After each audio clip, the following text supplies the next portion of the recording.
이 시간 우리의 온 마음과 뜻과 정성을 모아 2022년 어린이 주일 예배를 하나님께 올려드리겠습니다. 다 같이 찬송가 9장 찬양 드리겠습니다.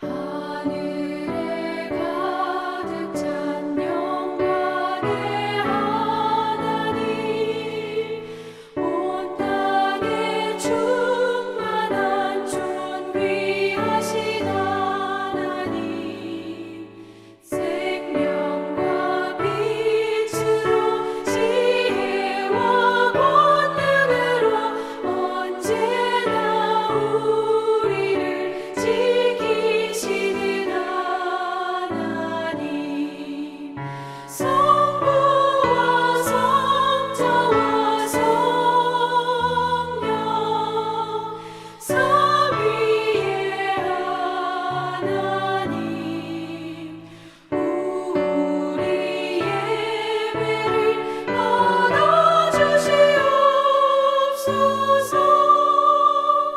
사랑이 넘치는 자비하신 하나님, 은혜가 풍성한 구원의 하나님, 참회의 심령에 평안을 주시옵고 죄악과 허물을 용서하여 주소서.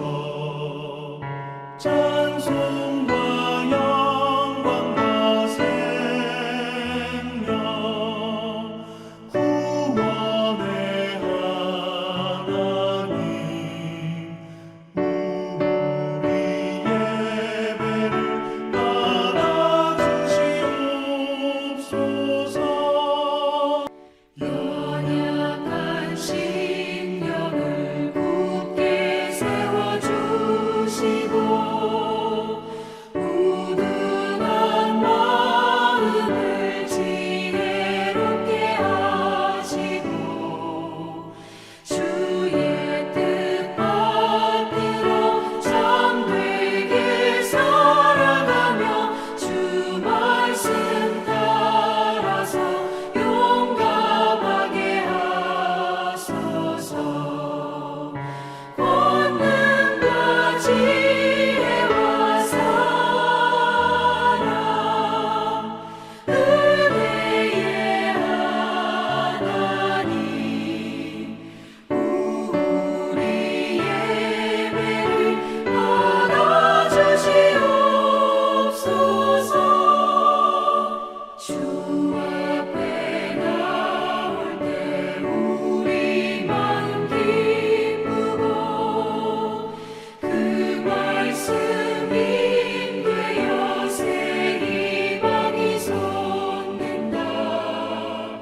고난도 슬픔도 이기게 하시옵고, 영원에 잇대어 살아가게 하소서. 우리의 자랑과 기쁨, 생명의 하나님, 우리 예배를 받아주시옵소서.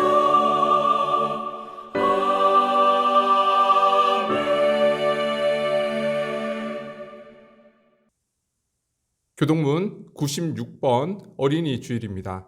저와 여러분이 한 절씩 교독하겠습니다.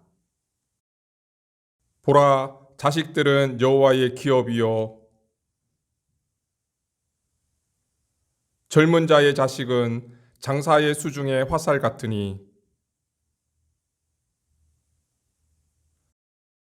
이르시되 진실로 너희에게 이르노니 너희가 돌이켜 어린아이들과 같이 되지 아니하면 그러므로 누구든지 이 어린아이와 같이 자기를 낮추는 사람이,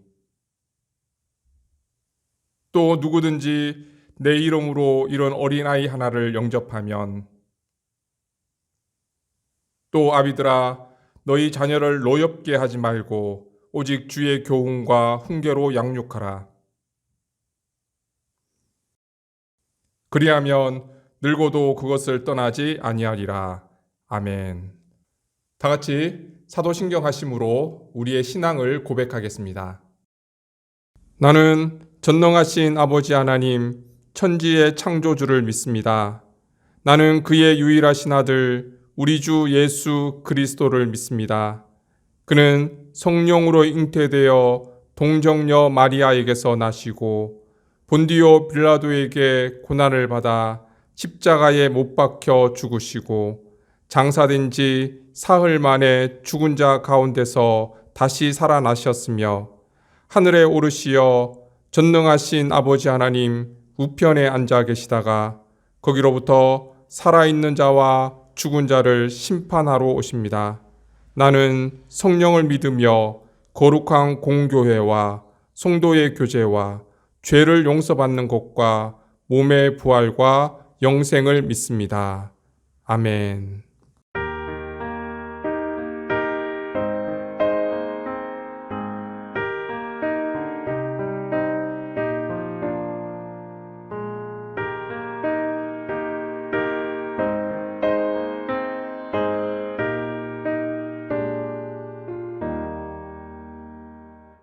예수 사랑하심을 성경에서 배웠네. 우리들은 약하나 예수 권세만 더다. 날 사랑하신 날 사랑하신 날 사랑하신 성경에 쓰였네. 나를 사랑하시고 나의 죄를 다 씻어 하늘 문을 여시고 들어가게 하시네. 날 사랑하신 날 사랑하신 날 사랑하신 성경에 쓰였네. 내가 연약할수록 더욱 귀히 여기사 높은 보좌 위에서 낮은 나를 보시네. 날 사랑하신 날 사랑하신 날 사랑하신 성경에 쓰였네. 세상 사는 동안에 나와 함께 하시고 세상 떠나가는 날 천국 가게 하소서. 날 사랑하신 날 사랑하신 날 사랑하신 성경에 쓰였네. 아멘.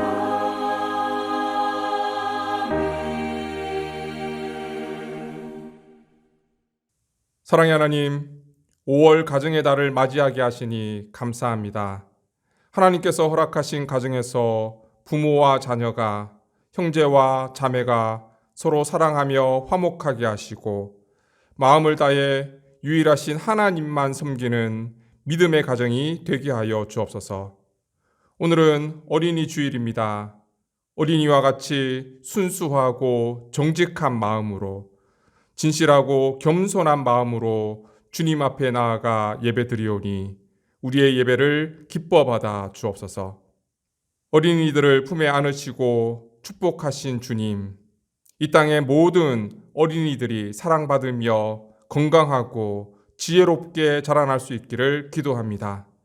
하지만 여전히 어린이들의 인권이 무시되고 학대와 억압 속에 살아가는 아이들이 있습니다.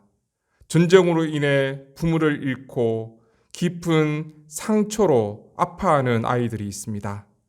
가난과 기근으로 먹을 것이 없어서 영양실조에 걸려 죽어가는 어린 생명들도 있습니다. 주님, 긍휼히 여기시고 은혜와 자비를 내려 주옵소서. 소망의 주님이 이들과 함께 하셔서 행복한 환경과 가정 속에서 미래를 꿈꾸며 자라갈 수 있는 은총을 허락하여 주옵소서. 우리 교회의 믿음의 자녀들을 기억하시고 축복해 주시기를 원합니다.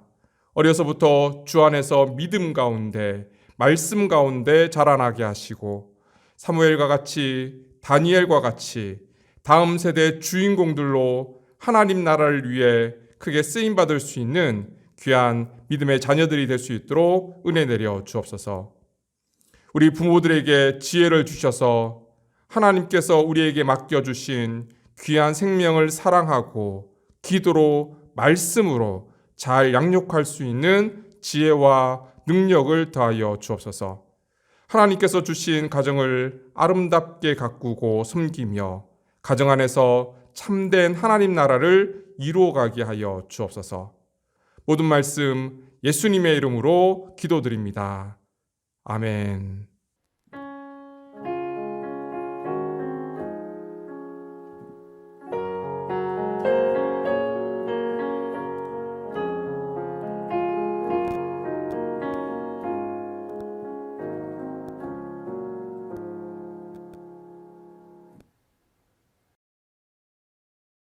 하나님께서 오늘 우리에게 주시는 말씀은 신명기 4장 9절에서 10절까지의 말씀입니다. 이제 하나님의 말씀을 받들어 봉독하겠습니다. 오직 너는 스스로 삼가며 내 마음을 힘써 지키라. 그리하여 내가 눈으로 본 그 일을 잊어버리지 말라. 내가 생존하는 날 동안에 그 일들이 내 마음속에서 떠나지 않도록 조심하라. 너는 그 일들을 내 아들들과 내 자손들에게 알게 하라. 내가 호렙산에서 내 하나님 여호와 앞에 섰던 날에 여호와께서 내게 이르시기를 나에게 백성을 모으라. 내가 그들에게 내 말을 들려주어 그들이 세상에 사는 날 동안 나를 경외함을 배우게 하며 그 자녀에게 가르치게 하리라 하시매. 이것은 하나님의 말씀입니다. 아멘.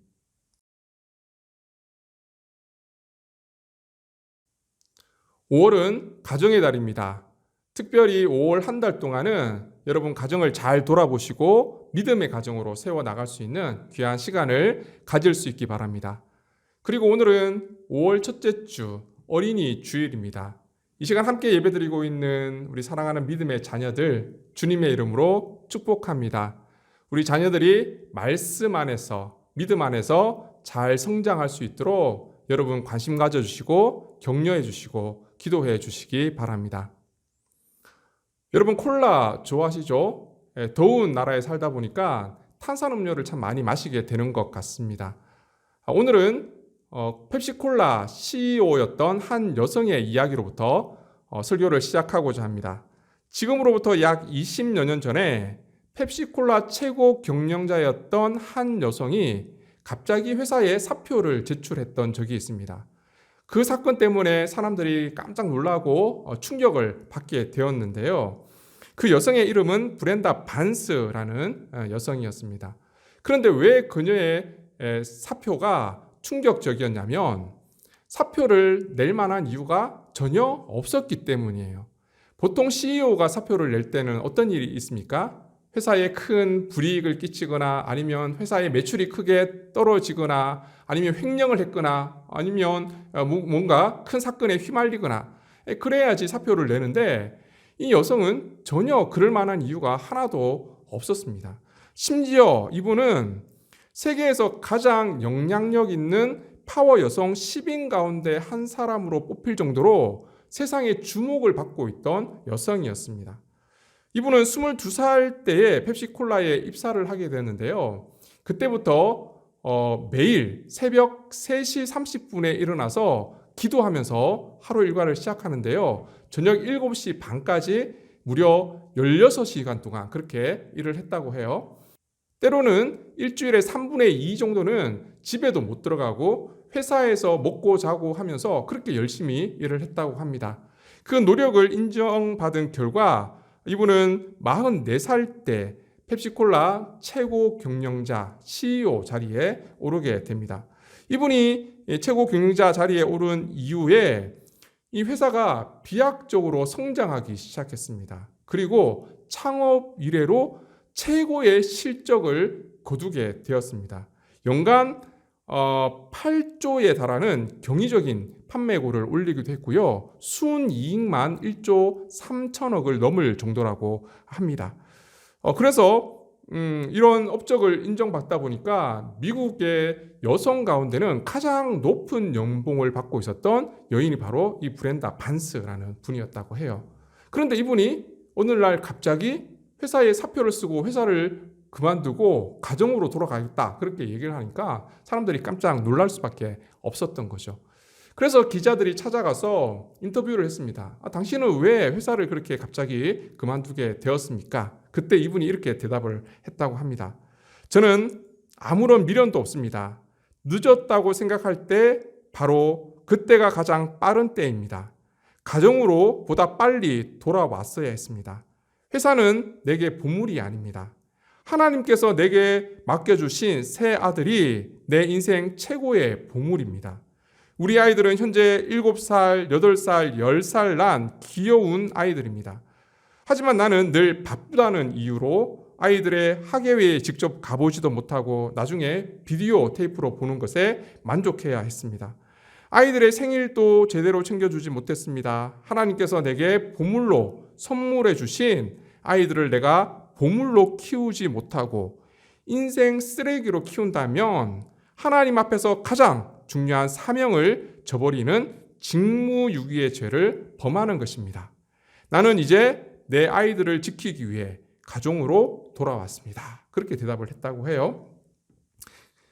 그래서 당시 매스컴들이 앞다투어서 이 사건들을 보고하면서 이 사건을 향해서 경이로운 결단, 아름다운 반란 그렇게 이름을 부르기도 했습니다. 그리고 그때부터 새롭게 가정으로 복귀하고자 하는 운동이 일어났던 적이 있었습니다. 이처럼 가정으로 복귀하는 것 굉장히 중요한 일이죠. 하지만 이것보다 훨씬 더 중요한 것은 가정으로 복귀한 이후에 이 가정을 어떻게 세워가느냐 이것이 훨씬 더 중요한 일이 아니겠습니까? 가정이 무엇입니까? 가정은 하나님께서 만드신 너무나 소중한 공동체입니다. 이 가정 안에서 하나님의 사랑을 함께 경험할 수 있어야 하고요. 그리고 가정을 통해서 믿음의 대를 이어가야 하는 것 이것이 너무나 중요한 사명인 것이죠. 그러기 위해서는 우리 자녀들에게 신앙교육을 잘 시켜야 하는데 이게 생각보다 쉽지 않습니다. 정말 어려운 일입니다. 여러분 학교 공부야 사실 조금 힘들면 아이들 학원 보내면 되고 아니면 좋은 선생님 모셔다가 과외시키면 되고 그렇게 학업을 따라갈 수는 있습니다. 그런데 신앙교육은 그럴 수가 없어요. 누구한테 맡길 수가 없습니다. 여러분 신앙교육을 교회학교 선생님들에게만 맡기고 있지는 않습니까? 이게 굉장히 위험한 생각입니다. 신앙교육은 꼭 가정 안에서 함께 이루어져야 할 그런 교육입니다. 신앙교육은 지식을 전달하는 것이 아니고 우리의 삶을 함께 살아가고 그 삶 가운데 하나님을 전해주어야 하는 일이기 때문에 너무나 어려운 일이라는 거죠. 그러면 우리는 어떻게 이 신앙교육을 해 나가야 할까요? 오늘 본문은 이스라엘 백성들이 40년 동안 광야 생활을 끝내고 하나님께서 약속해 주신 약속의 땅, 가나안 땅을 들어가기 바로 직전 모압 평지에 모여 있을 때 일어났던 일이었습니다. 모세는 이 모압 평지에 백성들을 모아두고 하나님의 말씀, 하나님의 율법을 거듭 강조하고 가르치고 있는 그런 내용들이에요. 하나님은 출애굽한 이스라엘 백성들을 시내산으로 데리고 갔습니다. 그리고 그곳에서 하나님과 언약을 맺고 하나님 백성으로 살아가기 위해서는 하나님께서 주신 말씀, 하나님께서 주신 율법 이것들을 지켜나가야 함을 말씀해 주셨습니다. 하나님께서 백성들에게 이런 율법과 하나님 말씀을 주신 이유는 하나님을 경외하고 하나님 백성으로 살아가게 하기 위해서, 그리고 또 한 가지 중요한 것은 부모들이 이 하나님의 말씀과 율법과 언약을 그 자녀들에게 대대로 가르치게 하기 위해서 하나님께서 그 말씀을 주신 거예요. 9절 말씀을 같이 한번 읽어보겠습니다. 오직 너는 스스로 삼가며 내 마음을 힘써 지키라. 그리하여 내가 눈으로 본 그 일을 잊어버리지 말라. 내가 생존하는 날 동안에 그 일들이 내 마음에서 떠나지 않도록 조심하라. 너는 그 일들을 내 아들들과 내 손자들에게 알게 하라. 첫째, 신앙교육은 내가 경험한 하나님을 전해주는 거예요. 신앙교육을 위해서 우선 부모들의 신앙적인 체험이 반드시 있어야 합니다. 내가 말씀을 배우고 익히고 또 말씀대로 살려고 노력했던 그 신앙적인 삶이 있어야 한다는 거예요. 내가 눈으로 보고 살아있는 동안 경험한 하나님의 은혜가 있어야 한다는 거예요. 그 일들을 자녀들에게 전해주고 알려주는 것이 신앙교육의 출발점인 것입니다. 이스라엘 백성들이 경험한 하나님은 어떤 하나님입니까? 출애굽할 때 놀랍게 그들은 10가지 재앙을 통해서 그들을 인도하시는 하나님을 경험했습니다. 홍해를 건너게 하시는 하나님을 경험했죠. 또 광야 가운데 먹을 것이 없을 때 하나님께서 만나와 메추라기를 내려주시는 은혜를 경험했습니다. 물이 없을 때 반석에서 물이 솟아나게 하는 놀라운 하나님을 경험했다는 거예요. 그들은 그들의 삶 가운데 하나님을 경험한 그런 경험들이 참 많이 있습니다. 이것을 자녀들에게 전해주고 그것을 삶 가운데 나타내 보여주는 것, 이것이 신앙교육이라는 것이죠. 다윗도 솔로몬에게 이런 신앙을 물려주기를 원했어요. 그래서 다윗이 이제 거의 죽기 직전에 솔로몬에게 왕위를 물려주면서 솔로몬에게 이런 말을 합니다.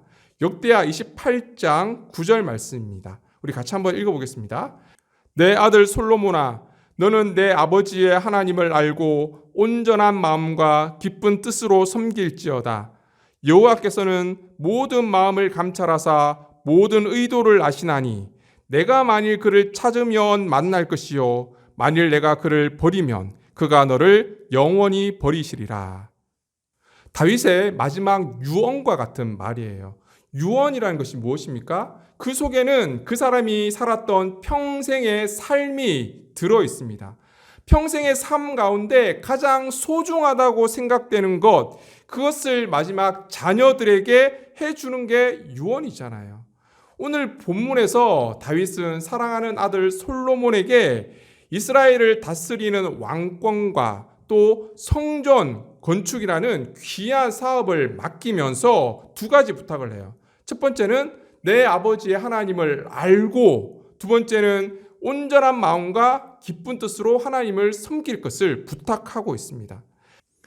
다윗은 먼저 하나님을 섬기기 전에 하나님을 알라 그렇게 말하고 있습니다. 안다라는 단어가 나왔죠. 야다라는 단어인데 제가 몇 번 설명드렸습니다. 성경에 나와 있는 이 안다는 것은 지식적으로 아는 것이 아니라 경험적으로 체험적으로 아는 것을 의미한다, 제가 말씀을 드렸습니다. 그리고 누군가를 안다라고 얘기할 때 이것은 관계를 뜻하는 거예요. 개인적인 교제, 더 깊은 의미에서 본다면 깊은 사랑의 관계를 통해서 상대방을 알아가는 것, 그것을 안다라고 표현을 한 거예요. 하나님을 알라. 이것은 하나님과 개인적인 교제와 관계를 통해서 깊은 사랑의 관계를 통해서 하나님을 알아가야 한다라는 것을 말씀하고 있는 거예요. 내 아들 솔로몬아, 너는 내 아버지의 하나님을 알라. 내 아버지의 하나님 무엇입니까? 다윗이 평생을 걸쳐서 체험하고 경험해온 그 하나님을 알라, 그렇게 말하고 있는 거예요. 다윗이 세상을 떠나는 마지막 임종의 순간에 자신이 전생애를 통해서 경험했던 그 하나님을 솔로몬에게 전해주고 싶었던 거예요.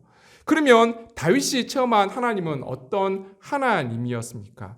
다윗이 참 많은 죄를 저질렀죠. 그래서 그는 죄인된 모습으로 하나님 앞에 나와서 회개의 눈물을 흘릴 때도 참 많이 있었습니다. 그는 눈물로 자신의 침상을 적시면서 그렇게 하나님께 회개하고 통회하고 자복했던 적이 한두 번이 아니었습니다.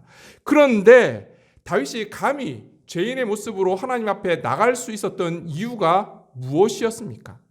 하나님께서는 다윗이 회개하며 나아갈 때 그 다윗의 회개와 용서를 구하는 그 음성을 듣고 하나님께서 그를 용서해 주셨기 때문이에요. 다윗은 범죄할 때마다 마음이 참 괴롭고 힘들었지만 그럼에도 불구하고 회개할 때 하나님께서 그를 용서해 주신다는 사실을 경험했습니다. 체험해 왔습니다. 다윗이 성군이지만 정말 많은 죄를 저질렀잖아요. 그때마다 그는 놀라운 용서의 은혜를 경험했는데 시편 32편 1절에서 5절에 다윗은 이렇게 하나님에 대해서 고백하고 있습니다. 제가 세 번역으로 한번 읽어드리겠습니다. 복되어라, 지은 죄 용서받고 허물을 벗은 그 사람, 주께서 그의 잘못을 따지지 않으시고 그 마음에 거짓이 없는 사람은 복되고 복되다. 내가 입을 다물고 죄를 고백하지 않았을 때에는 온종일 끊임없는 신음으로 내 몸은 탈진하고 말았습니다. 주님께서 밤낮 손으로 나를 짓누르셨기에 나의 혀가 여름에 풀 마르듯 말라버렸습니다. 드디어 나는 내 죄를 주님께 아뢰며 내 잘못을 덮어두지 않고 털어놓았습니다. 내가 주님께 내 허물을 고백합니다 하였더니 주께서는 나의 죄를 기꺼이 용서하셨습니다. 다윗은 이 용서의 하나님을 경험했습니다. 또한 다윗은 자신의 전생애를 통해서 약속을 신실하게 지키시는 성실하신 하나님을 체험했습니다. 그래서 다윗은 그의 시편에서 하나님의 인자하심과 성실하심에 대해서 얼마나 많은 찬양을 하고 있습니까? 하나님은 한 번 하신 약속을 한 번도 어기시지 않으시고 끝까지 그 약속을 지키시는 분이었다는 거예요.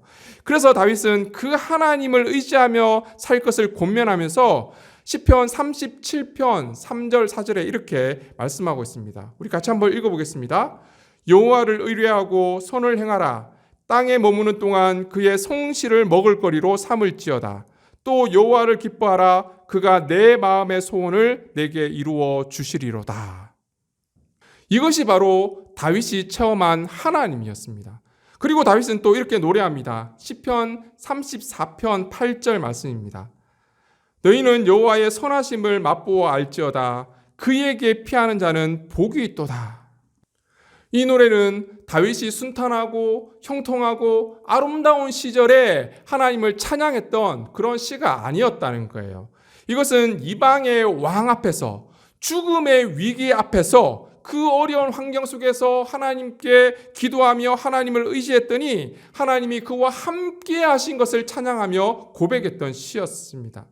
여러분, 다윗이 사울을 피해서 가드로 도망을 했을 때를 기억하시죠? 그때 가드 왕 아기스를 만나게 됩니다. 깜짝 놀랐죠. 죽음의 위기 앞이잖아요. 그 위기를 어떻게 모면합니까? 침을 질질 흘리면서 미친 척했습니다. 그렇게 비참하게 비굴하게 그렇게 목숨을 이어가던 시기였습니다. 그런데 다윗은 뭐라고 고백합니까? 하나님의 선하심을 맛보아 알지어다. 하나님의 선하심을 찬양하고 있습니다. 이것이 다윗이 그의 삶을 통해서 체험한 하나님의 모습이었습니다. 다윗은 너무나 많은 체험을 했던 인물이었죠. 그래서 다윗은 마지막 유언으로 솔로몬에게 참 많은 이야기를 할 게 있지 않았겠습니까? 국제관계는 어떻게 해야 하고 또 외교는 어떻게 하고 전쟁 준비는 어떻게 해야 하고 한 나라를 이끌어 가야 할 솔로몬에게 참 많은 이야기를 해줄 게 있었겠지만 그 모든 것보다 우선해서 다윗은 하나님을 알라.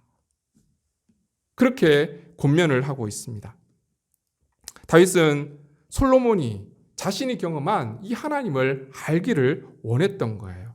여러분, 우리도 우리의 삶 가운데 함께 하신 그 하나님을, 우리의 신앙을 우리 자녀들에게 물려줄 수 있기 바랍니다. 이것이 참된 신앙 교육이에요.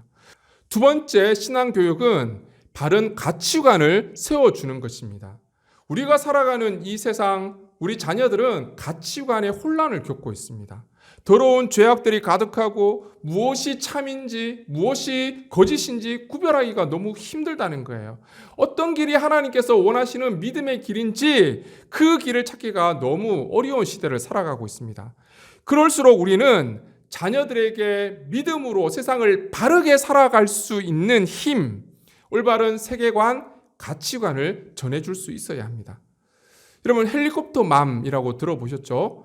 헬리콥터 맘은 자녀 주위를 계속해서 돌면서 그 자녀가 무엇인가 필요할 때마다 그 필요를 즉각적으로 채워주는 엄마의 유형을 말한다고 합니다.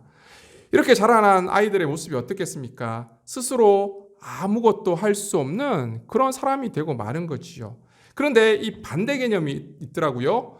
인공위성 맘이라고 여러분 들어보셨습니까? 이것은 헬리콥터 맘과는 달리 아이들의 성장과 변화에 관심은 갖지만 자녀 스스로 그 삶을 헤쳐나갈 수 있도록 도움이 필요할 때까지 멀리서 지켜보고 기다려주는 유형의 엄마. 그래서 인공위성 맘이다. 그렇게 부른다고 해요. 이런 엄마의 모습들이 필요하겠죠. 아이들에게 부모의 생각을 강요하고 아이는 아무 저항 없이 아바타처럼 키우게 되면 그 아이가 어떻게 이 땅 가운데 자신의 역할을 감당하면서 살아갈 수 있겠습니까? 스스로 판단하고 스스로 결정하고 스스로 책임지는 그런 자녀를 양육할 수 있어야 합니다. 신앙도 마찬가지예요. 부모의 신앙을 정해주고 알려주는 거, 가르쳐주는 거 굉장히 중요한 일이지만 신앙 역시 강요할 수 있는 게 아니에요. 그래서 우리 아이들이 스스로 신앙의 깊이를 경험하고 예수 그리스도를 인격적으로 만나고 신앙 안에서 기쁨으로 머물 수 있도록 우리 부모들이 도와주어야 한다는 거예요. 그것이 바로 신앙을 가진 부모의 역할입니다. 그럴 때 우리 자녀들이 스스로 하나님 말씀을 읽고 하나님의 영의 양식을 먹고 그 말씀을 통해서 바른 세계관과 가치관을 형성할 수 있다는 거예요. 이렇게 형성된 세계관, 가치관, 신앙관이야말로 우리 자녀들이 이 땅을 바르게 살아갈 수 있는 힘이 된다는 거예요. 여러분, 최근 디즈니와 관련된 기사를 본 적이 있습니까? 디즈니 사장이 앞으로 제작할 작품의 주인공의 절반 이상을 성소수자 캐릭터로 만들겠다. 그렇게 이야기를 했습니다. 굉장히 충격적이죠. 디즈니 버크 사장은 성전환 자녀와 양성애자 자녀를 둔 어머니라고 해요. 그러면서 하는 말이 나는 이들을 위한 이야기를 할 책임감을 느낀다. 굉장히 무서운 이야기죠. 그래서 디즈니에 가면 작년 여름부터 Ladies and Gentlemen 또는 Boys and Girls 이렇게 환영 인사를 했는데 이런 단어를 들을 수 없다고 합니다. 왜냐하면 남녀, 성을 구분하는 단어이기 때문이에요. 그리고 애니메이션을 통해서 전 세계 어린이들에게 동성애를 가르치고 또는 기존에 있는 성 개념을 완전히 무너뜨리겠다고 지금 하고 있는 거예요. 그나마 디즈니 만화가 우리 아이들에게 좀 보여줄 만했는데 이제는 그럴 수도 없습니다. 미국뿐만 아니라 우리나라도 이미 이런 교육들을 많이 시키고 있어요. 여러분, 대표적인 것이 EBS 교육방송에서 만든 펭수라는 캐릭터잖아요. 펭수에게 너 남자니? 물으면 뭐라고 대답하는 줄 아십니까? 그런 거 없어요. 저는 성별이 없어요. 그렇게 대답을 해요. 남녀를 구분짓는 성 자체를 거부하고 있습니다. 또 자기보다 나이 많은 사람을 형, 누나 그렇게 절대 부르지 않습니다. 그냥 덤배 그렇게 부르죠. 선배 그렇게 부릅니다. 화장실도 남자, 여자 화장실 그렇게 얘기하지 않고요. 펭수 화장실에 간다. 그렇게 이야기를 합니다. 이것을 이어받아서 만든 것이 성공회에 대해 모두의 화장실입니다. 여러분, 지금 성공회 대학교에 가면 남자, 여자를 위한 화장실이 없다고 해요. 그 이름이 바뀌어서 모두의 화장실, 그렇게 만들어졌다고 해요. 이것이 무엇을 의미합니까? 남녀는 물론이고 성소수자까지 모두가 이용할 수 있는 화장실이라는 거예요. 성평등, 명칭은 그럴듯해 보이죠. 있어 보이죠. 그런데 그 내용을 들여다보면 성소수자를 위한 성평등이라는 거예요. 이것을 위한 법이 차별금지법이고요. 이런 시대를 우리 자녀들이 살아가고 있습니다. 여러분, 우리 자녀들이 이러한 세상 가운데 정말 믿음으로 잘 이겨나갈 수 있도록 바른 성경적 가치관, 세계관을 심어줄 수 있어야 합니다. 이것을 물려줄 수 있어야 한다는 거예요. 세 번째 신앙교육은 하나님을 경외하는 법을 가르치는 것입니다. 오늘 본문 10절 말씀입니다. 우리 같이 한번 읽겠습니다. 내가 호렙산에서 내 하나님 여호와 앞에 섰던 날에 여호와께서 내게 이르시기를 나에게 백성을 모으라. 내가 그들에게 내 말을 들려주어 그들이 세상에 사는 날 동안 나를 경외함을 배우게 하며 그 자녀에게 가르치게 하리라 하시매. 경외한다는 것은 히브리어로 야레라고 하는데요. 그 뜻이 두려워하다, 공경하다, 귀를 기울이다, 이런 뜻을 가지고 있어요. 하나님을 지극히 공경하고 높여드릴 뿐만 아니라 지극히 높고 거룩한 분이 하나님이시기 때문에 그분을 두려워하고 그분의 말씀에 귀를 기울이는 것, 그것이 공경이라는 거예요. 이 하나님을 경외하는 법을 제대로 가르치지 못하면 어떤 결과가 나타납니까?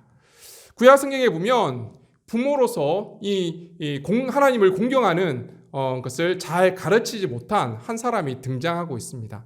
사사시대 말기 대제사장 엘리라는 사람이 있는데요. 그에게는 홈니와 비느하스라는 두 아들이 있었어요. 성경은 그 두 아들에 대해서 이렇게 기록하고 있습니다. 사무엘상 2장 12절 말씀입니다. 엘리의 아들들은 행실이 나빠 여호와를 알지 못하더라. 행실이 나쁘다는 원어적인 의미는 해로운 존재라는 뜻이에요. 그들은 어떻게 행동합니까? 백성들이 하나님께 제사 드리기 위해서 제물을 가져오면 그것을 중간에서 가로채가 버립니다. 그리고 성전에서, 성막에서 일하는 여인들을 성희롱하고 성추행하고 농락하고 그러한 일도 서슴지 않습니다. 그들은 사람들뿐만 아니라 하나님에게도 해로운 존재였던 거예요. 그 원인이 어디에 있을까요? 그들의 아버지는 당대 최고의 종교 지도자 대제사장이었습니다.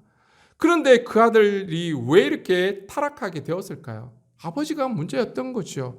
그는 대제사장이면서도 자신의 아들들에게 하나님을 경외하는 법을 가르치지 못했습니다. 그 아들도 제사장이었어요. 그런데 하나님을 경외할 줄 몰랐던 거예요.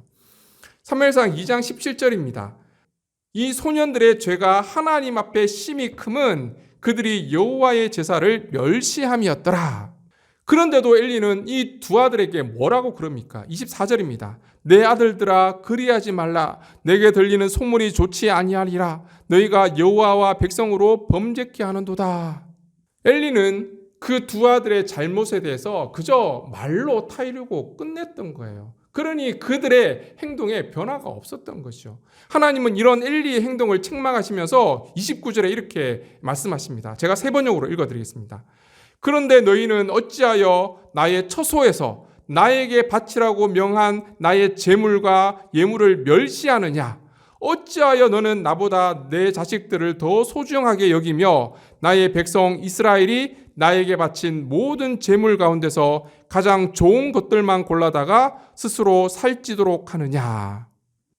하나님의 눈에는 엘리의 행동이 하나님보다 두 아들을 더 사랑하는 것으로 비춰졌던 거예요.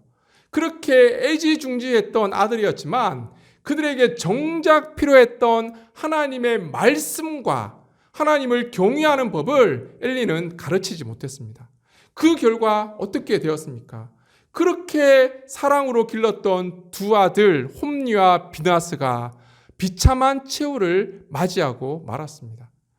블레셋과 이스라엘 사이에 전쟁이 일어났습니다. 계속해서 블레셋이 전쟁에서 승리를 하니까 이스라엘에서 극단적인 선택을 합니다. 그것은 하나님의 법궤를 전쟁에 가져가는 거예요.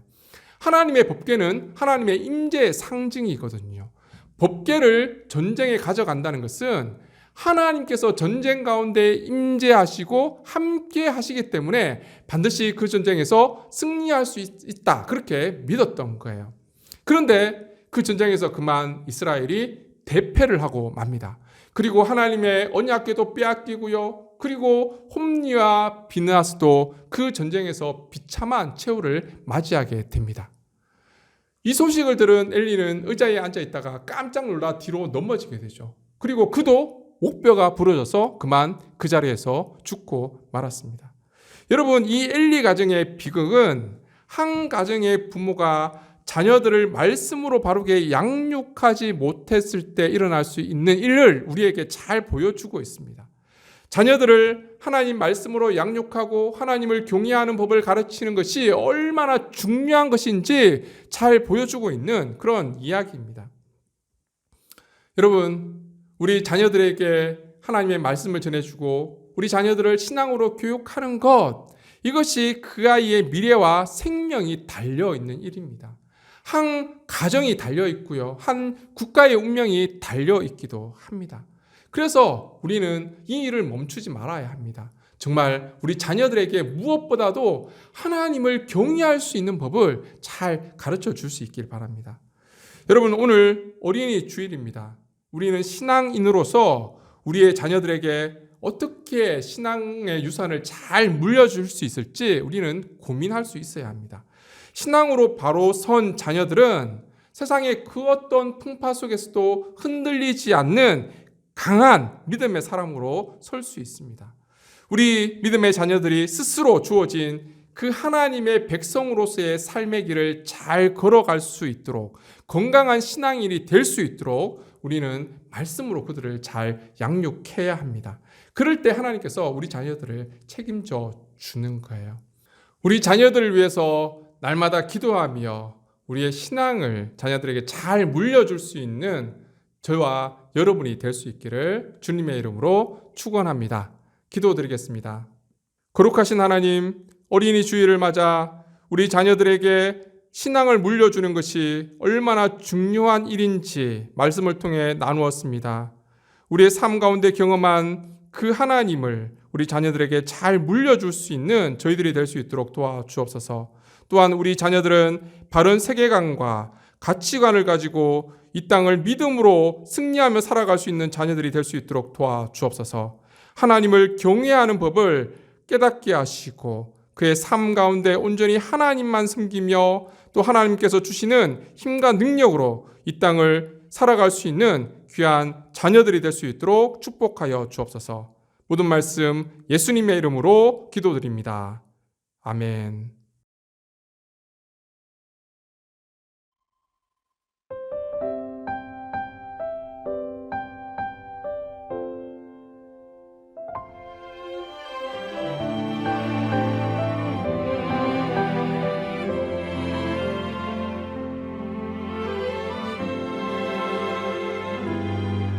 내가 누려왔던 모든 것들이, 내가 지나왔던 모든 시간이, 내가 걸어왔던 모든 순간이 당연한 것 아니라 은혜였어. 아침 해가 뜨고 저녁에 노을, 봄의 꽃향기와 가을의 열매, 변하는 계절의 모든 순간이 당연한 것 아니라 은혜였어. 모든 것이 은혜, 은혜,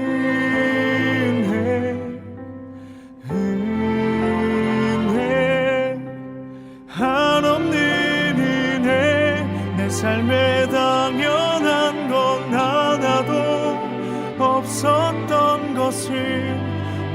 것이 은혜였소.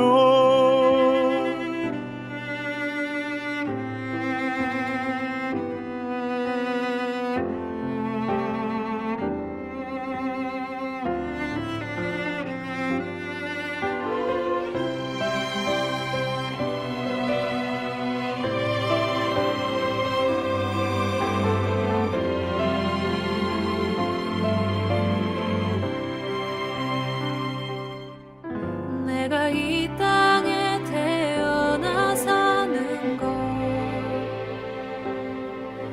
어린아이 시절과 지금까지 숨을 쉬며 살며 꿈을 꾸는 삶 당연한 것 아니라 은혜였소. 내가 하나님의 자녀로 살며 오늘 찬양하고 예배하는 삶 복음을 전할 수 있는 축복이 당연한 것 아니라 은혜였소. 모든 것이 은혜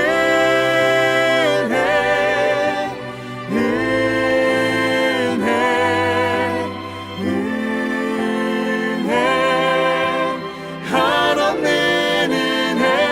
내 삶에 당연한 건 하나도 없었던 것은 모든 것이 은혜였소. 모든 것이 은혜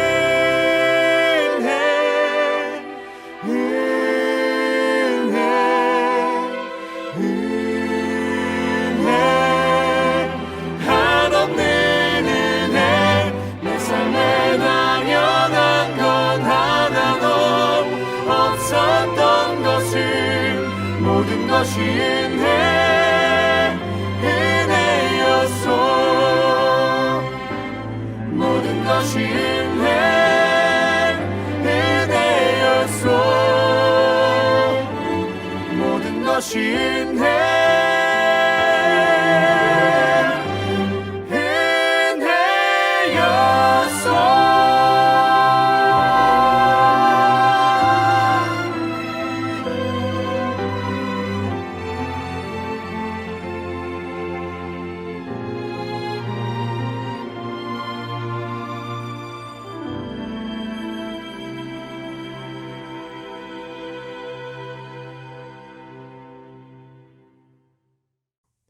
은총의 하나님, 우리의 가정과 자녀들을 지켜주셔서 감사드립니다.